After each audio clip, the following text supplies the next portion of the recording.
Well, evening everyone. Once again, it's my privilege to be able to just to be able to talk in terms about my testimony and about what God has done in my life over the course of 47 years and 1 day. So I'm going to just start a little bit differently, just to calm my nerves and whatnot, and I'm going to read from Psalm 139. And we're starting from verse 1 to verse 4. So you search me, Lord, and you know me. You know when I sit and when I rise. You perceive my thoughts from afar. You discern my going out and my lying down. You are familiar in all my ways. Before a word is on my tongue, you, Lord, know it completely. And just down to verse 15. My frame was not hidden from you when I was made in the secret place, when I was woven together in the depths of the earth. Your eyes saw my unformed body. All the days ordained for me were written in your book before one of them came to be. And down to verse 23. Search me, O God, and know my heart. Test me and know my anxious thoughts. So as I was piecing that together, I searched that one, and it just sits beautifully with all of our stories, I suppose, that God has just had this all laid out before we even came into being, and I still can't comprehend that really. So in my story,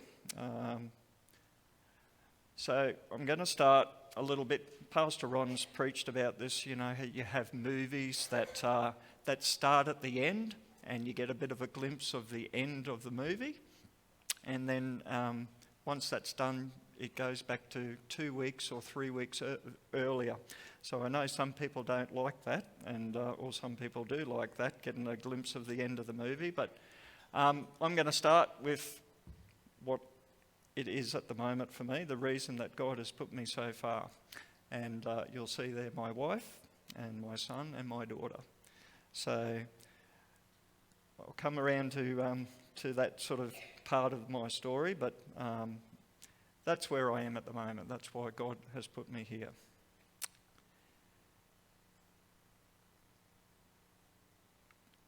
It did start out with my mum and dad. So they were a couple that met on a Presbyterian church camps in Magnetic Island up in Townsville back in 1955. And they started a long-distance relationship because Mum was in Townsville and Dad was in Brisbane. But eventually, and thankfully for me, they did marry. And in 1956, Jean and Neville, they were their names. They were engaged and then married in January 1957. And that benchmark is 61 years married before Mum and Dad passed away. And that's one of the things that has really stood with me in terms of a marriage and what it was. I put them on the pedestal in terms of a marriage and how they are to go through the hard times and the good times and still be married for 61 years, which is pretty amazing. So that's where it all started, with my mum and dad. So I was born in 1972, coincidentally, 10th of August, as of yesterday, and born in Townsville, and lived there for 2 years of my life, so changed a little bit since then. So in Townsville, I don't have too many memories of Townsville, but if you were at the Easter camp, you would have heard about some of the protection that God had given me before I even probably known what was even happening. So one day I managed to somehow wander away from my home, just a toddler, and I don't even know how I got over the security gates or anything, and wandered down towards Ross River sort of area. So that sparked a bit of a mad panic for a family to come searching for me, and I was found not too far from Ross River, just a little toddler wandering around, and it could have been disastrous if I got a bit closer. That was the first time that God protected me without me even knowing. Not too long after that, we moved to a little place called Wongling Beach, and if you don't know where that is, it's up near Mission Beach type area, around Innisfail, Tully. And I grew up there pretty much fairly carefree sort of life, coming and going down to the beach and just enjoying time. But once again, I was at a pool with my two big sisters and a few other friends there. And somehow I just managed to slip into the pool and straight down to the bottom of the pool. So, but my big sister was on the ball, and she dove in and just rescued me before I started drowning. So that was another thing that God was really looking after me in that time as well. So from that time, from 1972 to 1980, I grew up there, primary school. Mum and Dad, we attended church, but it was about an hour to get to church at Innisfail, so it wasn't the best roads to go there. So we made it pretty much whenever we could to church in Innisfail. So a good old Presbyterian church it was there. And we did a little bit of Sunday school. There was only me and my brother in the Sunday school, so it wasn't very big at all. So that was the first sort of reckoning of church and of Sunday school. And to Mum and Dad's credit, they continued our church life throughout the time of our high school and primary school days. And that was the first probably. I've always grown up in a Christian household, so that was the seed that was planted in my heart from a very young age, and that's carried through to now. Although back in the day we didn't do too much Bible study at home or reading of the Bible or prayer, but we definitely did the Sunday morning and Sunday nights at sometimes to go to church. There's just some other photos of me growing up at Mission Beach. Like I said, the middle photo there is Mission Beach. Dunk Island in the background, very picturesque, and doing my favourite activity. If we weren't playing cricket on the beach, we were playing cricket at home. If we weren't playing cricket there, we were playing it at school. So cricket was a big part of my life growing up there, as well as wandering around Mission Beach.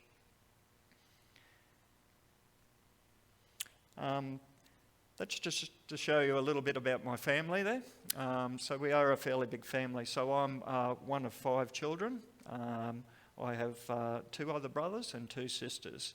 And from that, we've expanded with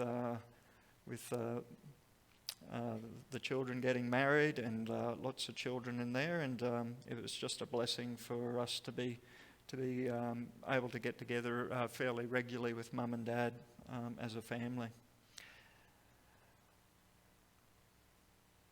So some of the wild photos of me in my younger year. Like I said before, I had plenty of hair when I was growing up, so sorry about that, Ethan. You might have some worries in the future. But from 1980 to 1990, basically that was my primary school and high school years. So we moved from the Mission Beach area and we moved to Cairns. So that was a really pivotal sort of time in my life. A young teenage lad, we were able to go to church a lot more regularly, and I actually had lots of friends at church, and we got involved. There were a couple of youth group leaders within that church. One was very keen on my sister, one of the youth group leaders, so he did take a special interest in me as well. So he was always, helping us out and getting us to youth group. But youth group was such a pivotal time in my life. It was just something that I needed as a teenager, and it just built my knowledge of the Bible so much, and just to be what it was to be a Christian as well. So youth group is such an important time in teenagers' lives. So within that time at Cairns, we had regular, I suppose you can call them high school camps, but we had Easter camps up at the Tinaroo Presbyterian camp, and that was such a great time. It's hearing the youth down here after coming back from camp is exactly what I experienced up in my Presbyterian camp days. It was just such a great time, and so disappointing to come back, to non-Christian people at school. But at that time, that's where I gave my heart to Jesus. So around 15 or 16, I can't exactly remember when, but it's when I acknowledged my sins and my shortcomings and just gave my heart to Jesus. So camps is such an important part too, and I'm just so wonderful to see that this church has got that actively happening as well. From that time I finished high school and I worked a bit for the Cairns City Council for a year, and it was probably from there that things started sort of backsliding a little bit for me in terms of my faith.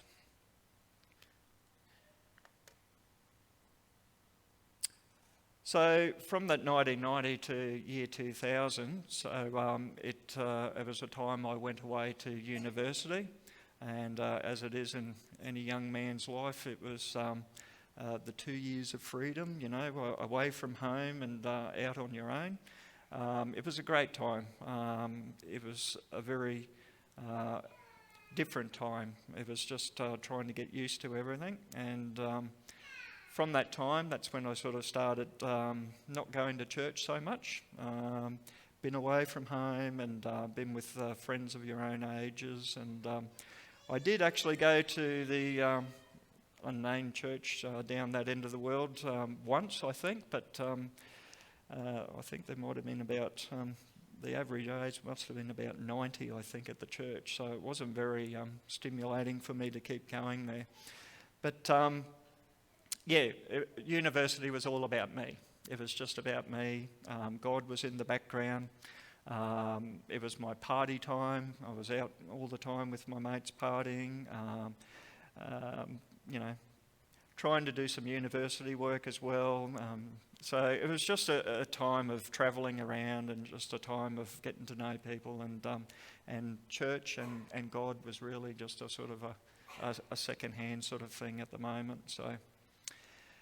So in that time, I moved from Gatton to Gympie, and that was about 1992. So that was another pivotal moment in my life, moving to Gympie. One of my mates was staying at a Catholic boarding house, and he happened to know a girl that was there, and he invited her along to a housewarming party, because we all had houses, and Pastor Ron probably knows where that house was, because that's Gympie, where a few of my uni mates are sitting on my old car there, just down from Pizza Hut. We used to have $5 nights on Tuesdays there. It was pretty good.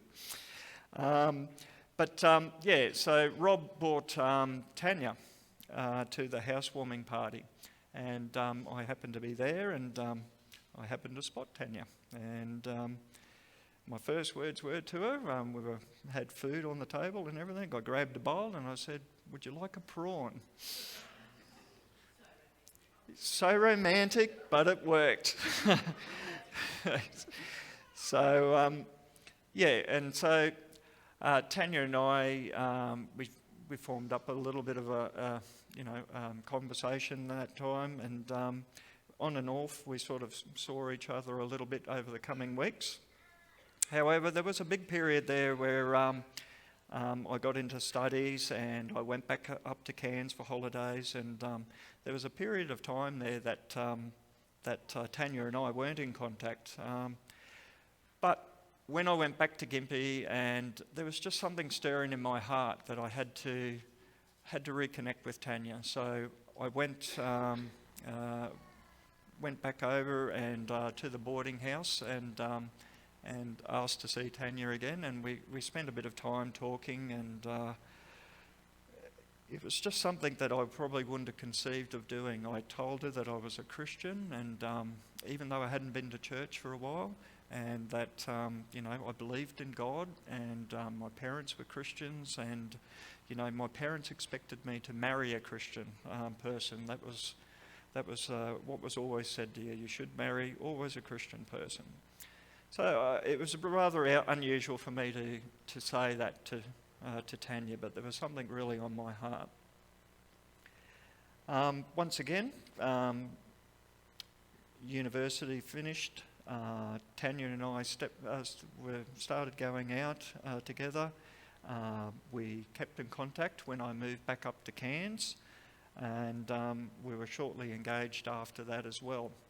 My parents weren't too sure about that, being that Tanya wasn't a church-going girl, but I stood firm in my decision, and we were married in 1994, and the photo there of us, very young we were. We didn't start out with very much, but we had each other. That was the main thing. So from that point, we moved back to Gympie, worked there for a little while, and Tanya and I were attending the Presbyterian church there. And we had a pastor there and a pastor's wife that took a real interest in Tanya and I as a young couple, and they sort of guided Tanya through a lot of Christianity type explained type things, and had us over for luncheons and teas, and Tanya had a lot of opportunity to talk to Joy about what it meant to be a Christian. So Tanya ended up giving her heart to the Lord, and she'll probably speak about that a bit more. And it was a wonderful time there at Gympie. So from there we moved to Toowoomba. We lived there from 1996 to 2000, and we attended the St. John's Presbyterian Church there. Now, we were very active in the church there, both Tanya and I, as a young couple without kids. We were involved in welcoming, we were involved in committee of management, maintenance of the church, Sunday school. We did youth group. Believe it or not, I was a youth group leader by default because nobody else wanted to do it.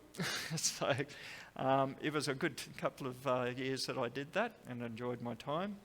I ended up becoming an elder of the Presbyterian church as well. So we were involved in Bible studies with other young couples as well. So it was a real growth time for Tanya and I, a real firm grounding that we had there. And we grew both spiritually and together as a husband and wife as well. That was a real church family for us there.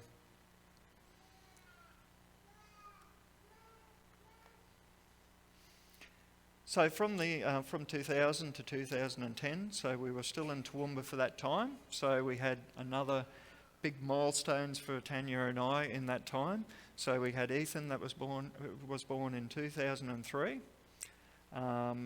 So that was a bit of a changing sort of aspect of our family there. In 2004, with a toddler and a new job, we moved to Yeppoon here. In that time, we built a new house as well as dealing with a toddler and a new job. So it was a bit of a busy time for us. It was a bit of a struggle for us to find a church home.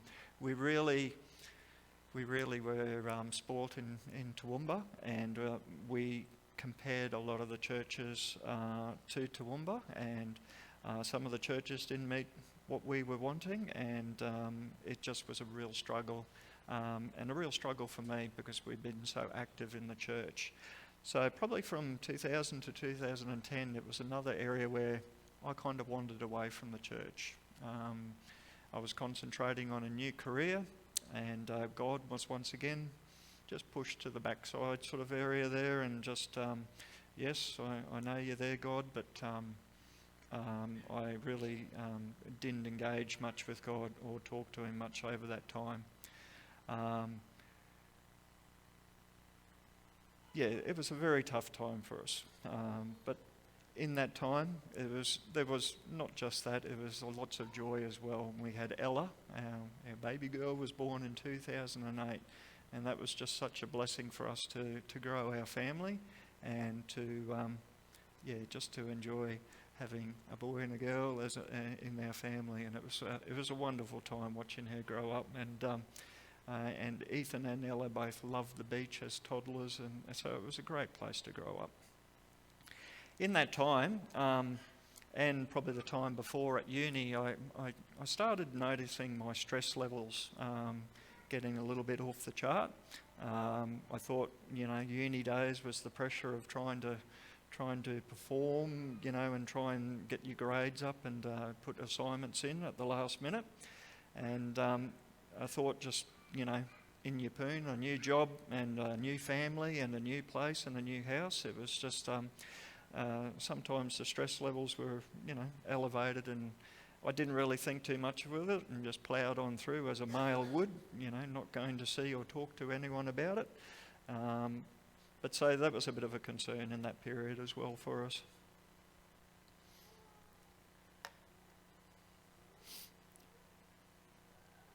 So in terms of where I was getting back where God has wanted me, or why God has put me on this earth at the moment, Pastor Troy, he had a great sermon this morning, didn't he?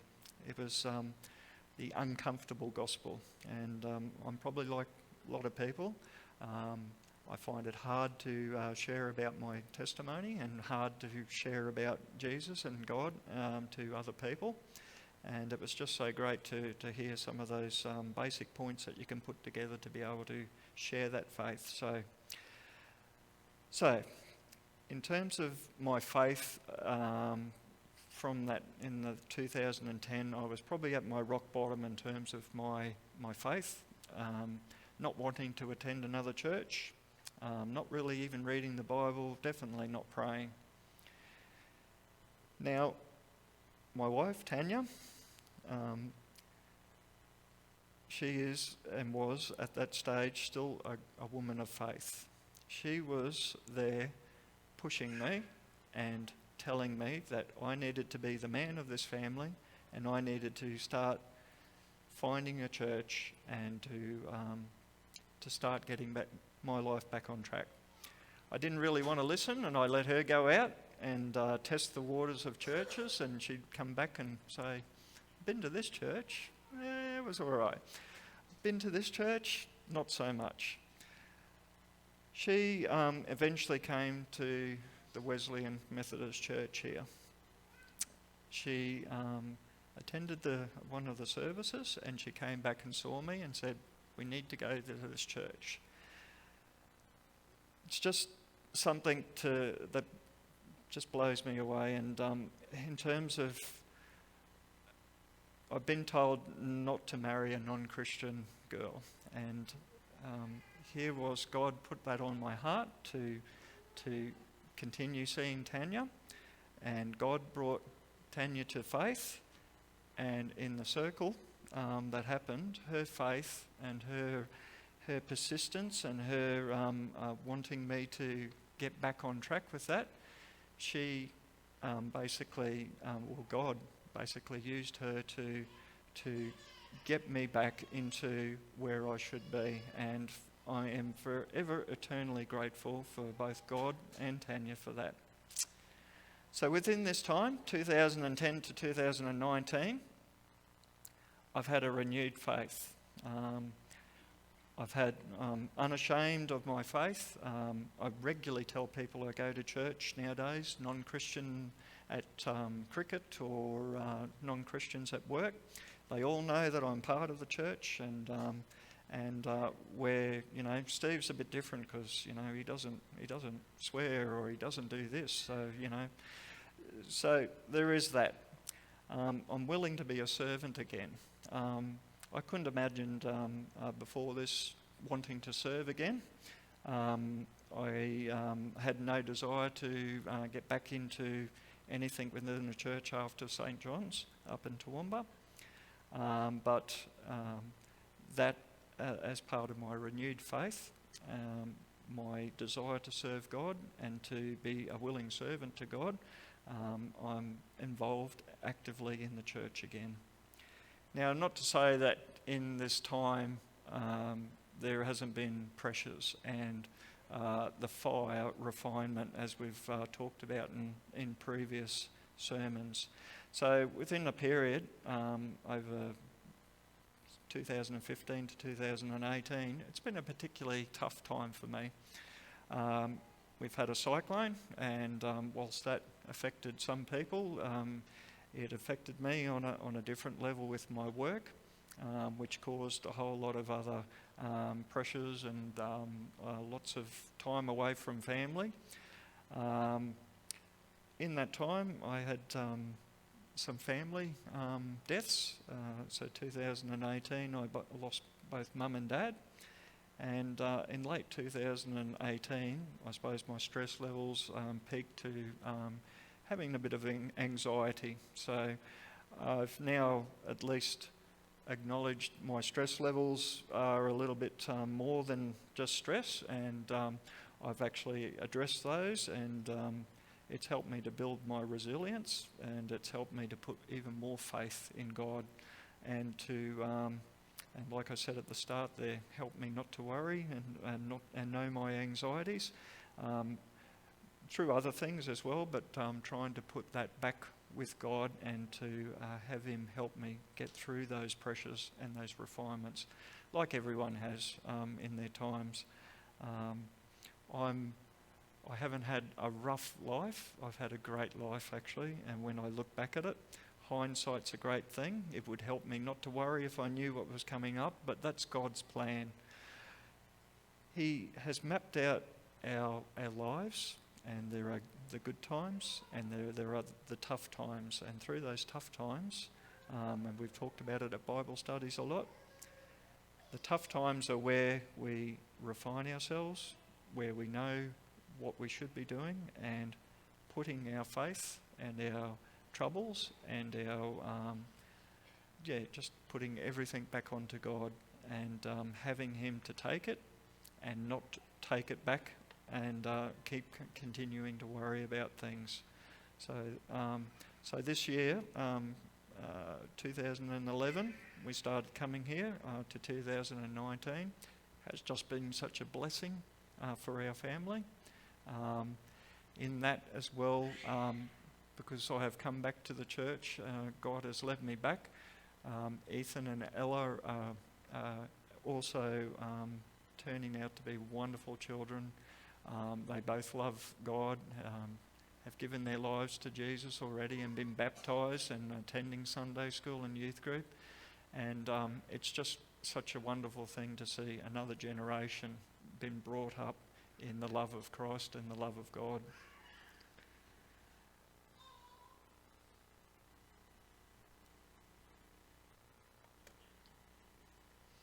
So 2019, just some other photos there of us as a family enjoying time at cricket and travelling. Where to from here? So I've made a commitment. I'm going to continue to mature in my faith. I'm going to continue to work on my blind spots, as you may have heard in the Easter message that I gave.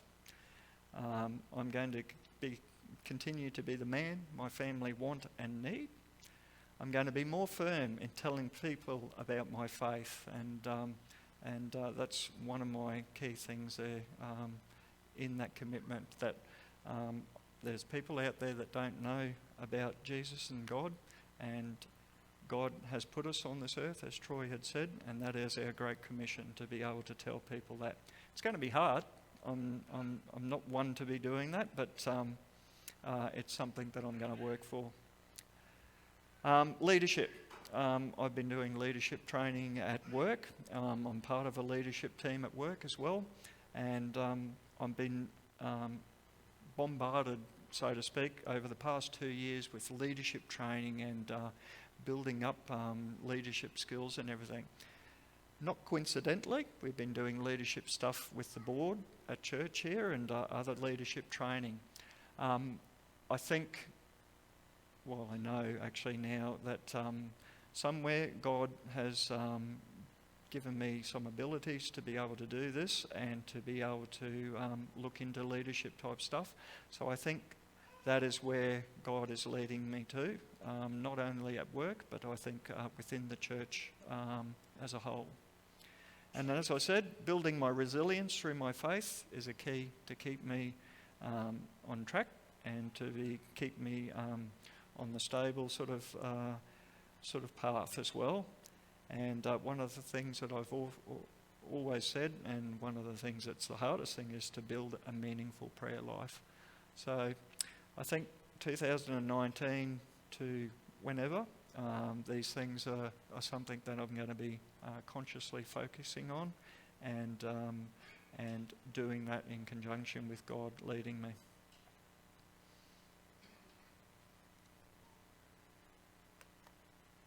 So just another final photo, and there's a song that I'm not one for listening to Christian songs a lot. I've started enjoying since I've been coming here, learning about Christian songs and listening to more Christian songs. And this one particularly resonates with me. It's a song by Third Day, Soul on Fire, and it says, "Lord, restore the joy I had. I've wandered, bring me back. In this darkness, lead me through, until all I see is you." Thank you very much.